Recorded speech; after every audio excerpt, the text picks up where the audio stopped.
Hey, what's up guys? Mincity here back again with another video, and today I am answering your guys' questions once again, but I'm actually doing something a little bit different with this series of videos, and I am going to be giving you guys a clip of my most recent mobile game stream, and I actually got asked this question on stream, and the question was, have you ever been in any legal trouble before, or anything of that nature, like getting in trouble with cops and stuff like that? And I thought it was an interesting little question. And with the stream, just to give some context, is there's these commands, and the longer you watch the stream, you get minty money. And then you can spend this minty money on commands like asking me a question, or I compliment people, or I attempt a handstand, or do hula hoops. And this most recent stream, everyone was just spending all of their cash at once, and it ended up being so fun. I might include a series of clips after the initial question is answered to show you everything that everyone redeemed, but it was so much fun. Again, the link to the stream is in the description down below. Definitely check that out. I'd love to see you guys there, and it was so much fun. But anyways, let's get right into answering this question. Have you ever been in legal trouble? I have not. Oh, you're boring. Except for your one time. Did you just hear her low-key roast me? Except for your one time sneaking out. Oh, that's a good story. That's a good story. Thank you, Jenna. That's why I married her, ladies and gentlemen. Here, we're just going to turn on some music real quick. I'll mute the game. Actually, I'll keep the game going since I have it labeled as that game. All right. There you go. Legal trouble. We're going off of that, Sauce, since you redeemed it. All right. So, the only time I've ever... She said I'm boring, by the way. That's what she roasted me about. No, you're boring, is what she said. When it comes to the law, I'm boring. Am I fun otherwise? Okay, she said yeah. Damn, what a nerd. Thanks, Jenna, is what Sauce said. So, I was in high school. I was actually a pretty dang good kid. Like, I got in trouble with girls and stuff. But other than that, I never did anything bad. But the one time I snuck out in high school, the one time. So I wasn't planning on it. And so I wasn't planning on sneaking out. Because I had never done it before. I never really had a reason to.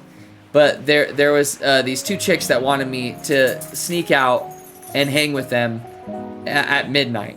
And my parents were very strict. They made me turn in my phone at 7 p.m. every night. And so I didn't have my phone.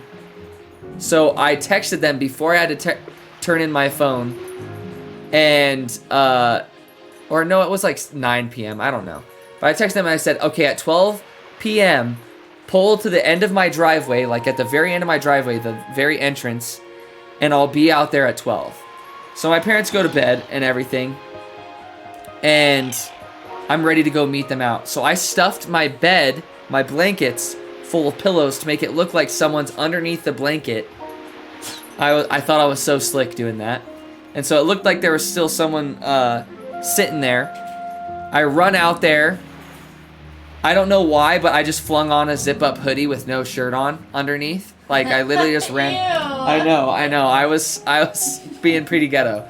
But I flung that on, and I had some, like, normal pants and stuff, and I ran out there. Normal pants. And I get to the car, and it's not one of the chicks' cars that I know. I was like, what the heck is going on? I don't understand what's going on. And there's this random dude driving. So these two chicks are sitting in the back with me, and the dude's driving. And I was like, this is kind of sketchy. I don't know who this dude is. And they're like, oh, yeah, it was one of the girl's friends. And so I was like, okay. And they're like, let's go drive around. Like, you know, just dumb crap. Especially back in the day, there wasn't much to do. Especially in the town that I was living in. So we're like, yeah, let's go drive around. So we're driving around. We stop by the gas station, grab some drinks. And we're drinking, snacking, and just hanging out. And then we're like, okay, we want some McDonald's. So we drive over to the McDonald's. Because McDonald's, for some reason, this McDonald's was not open. You think McDonald's is open super late or 24/7. Apparently back in the day it wasn't. And so we go through the drive-thru. It's totally empty. We pull out of the drive-thru since it's closed. And we go into the next door Lowe's parking lot. We're just driving through the parking lot. We're not even parked or anything. We're driving through the parking lot. Now, Lowe's is a like home improvement center basically, and they have all those big sheds. If you've ever driven through parking lots, they have those big sheds. And so they had a bunch of those big sheds, and we're driving through the parking lot by those sheds. And then all of a sudden, a cop flips his lights on. We didn't even see him. And he pulls us over. And we're tripping balls. We're like out and about at like, this is probably like 1:30 in the morning at this point. And I've never been pulled over by a cop in my life. I think I'm like 17, 16. And he pulls us over and he's like, license and registration. What are you guys doing here? And so the guy gives him license and registration. And then he's like, what are you guys doing over here? And we're like, oh, we're just hanging out. We're driving. We tried to go to McDonald's. Like, told him the truth. We weren't doing anything bad. And he's like, well, we've been having some trouble with kids hooking up in these sheds and druggies being in these sheds doing drugs. So this looked pretty sketchy to us. That's why we pulled you over. And it turns out the guy who's driving this random car, the license and registration don't match. And so he's already getting in trouble for driving a car where his registration doesn't fit his license. So he's like not the technical owner of the car and he's not listed on it or something like that. So the cop's like, oh crap, well you guys can't drive away in this car now. I'm going to have to call up your guys' parents and let you know what's going on and that you've been in the car. And so I'm pooping my pants because I'm a relatively good guy. I haven't been in trouble before with the law or anything. And my parents are strict. Keep that in mind. They make me turn in my phone at night. And I'm a freaking high schooler, like 17 years old, about to be an adult, and they're making me turn in my phone at night. And this is the first time that I freaking snuck out. Anyways, great luck. So my friends are smart enough, and they have siblings that are old enough that could pick them up. So they're like, oh, here's my sibling's number, and they pawn it off as like their mom or their dad. Or their mom isn't home, or they're out of town. My brother's going to have to pick me up. So they all are scot-free. They're not going to be in trouble. I have no option but to call my dad. Give him my dad's number. Because I knew if I give him my mom's number, I would really be dead. But my dad, I've never seen him more mad in my life. He pulls into the parking lot and steps out of the car. Stone cold Steve Austin face. I'm like writing my will as I'm waiting for my dad to arrive. He arrives. He gets out and he's like, he doesn't even look at me. And he's like, officer, what's going on here? And the officer could tell that I was literally about to be murdered as soon as we left the premises. So the officer starts gassing me up because I was very respectful. I was super honest with him. I wasn't trying to finesse or anything. And he's like, oh, it just seems like your son was with the wrong people and at the wrong place at the wrong time. He's been very forthright, very cooperative, very honest, very respectful. And my dad was like, oh, okay, I see. And then he looks at me for 2 seconds. He's like, get in the car. And that's all he says, and he gets in the car. I get in the car. Complete silence all the way home, except for right before we were about to get home. And he's like, your mom is extremely upset. And so I'm like, oh, crap. This is where the real pain begins. So I get to my house. I walk in. My mom's in her room, and I'm like, should I just go straight to my room or whatever? And my dad tells me, we got called by this cop.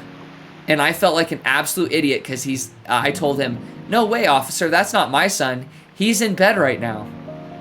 And then he's like, no, I'm pretty sure you made a mistake. Let me go check my son's room. And the pillows are there. And he doesn't know.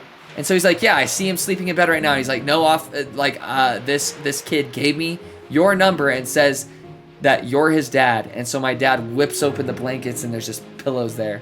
So he felt like an absolute idiot. So he's already pissed at me because he really trusted me. And then my mom is just like scary when, you know how moms can be when you're in trouble.